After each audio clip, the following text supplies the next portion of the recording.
It doesn't cost $60,000 to bury a fucking Mexican.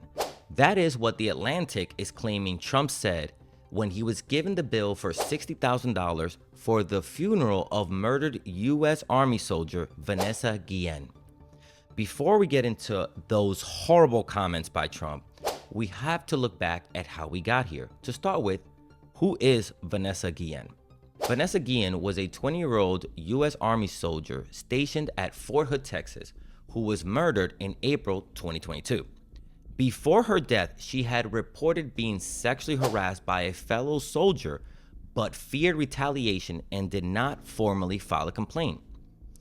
Unfortunately, her remains were found 2 months later near the Leon River. Investigators determined that Aaron Robinson killed her on post by bludgeoning her with a hammer. Him and his girlfriend, Cecily Aguilar, then dismembered and buried her body.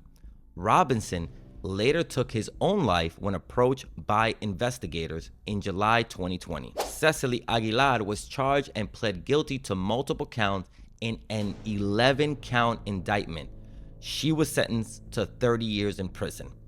Vanessa's death sparked national outrage, leading to demands for military reform, including the I Am Vanessa Guillén bill, which aimed to address sexual harassment and assault in the military.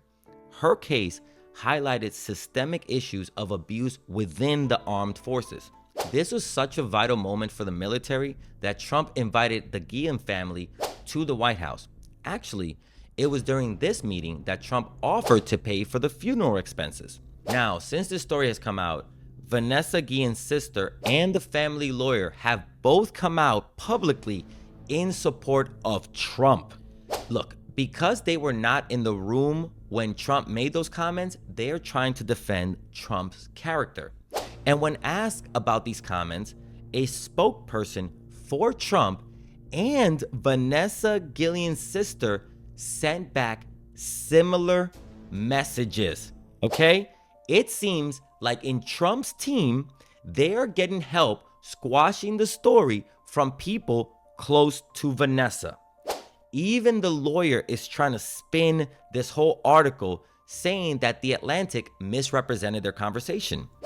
But their conversation was just about the payment. There was nothing to misinterpret or misrepresent. There was nothing that she knew about the comments that Trump made in the Oval Office, because again, the lawyer was not in the Oval Office when he made those comments. Everyone who is coming out saying that Trump didn't say these things are loyalists. Unfortunately, even those closest to Vanessa are Trump loyalists.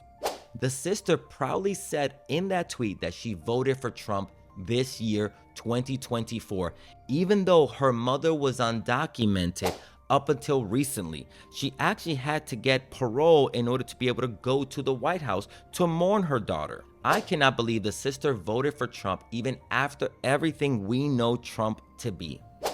And the lawyer? She seems to be a loyalist as well. She's very excited to be posting pictures with some of the worst people in government. Rick Scott? You like Rick Scott? I don't like you. They're clearly trying to cover up for Trump weeks before the election so this doesn't become his October surprise.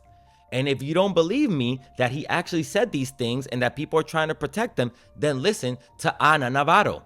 If you don't believe that Donald Trump is capable of saying that $60,000 doesn't cost that much to bury a fucking Mexican, then you haven't been listening to Donald Trump. You haven't been listening to the way he talked about Judge Curiel as just a Mexican. You haven't been listening to the way he talked about Mexicans as criminals and rapists.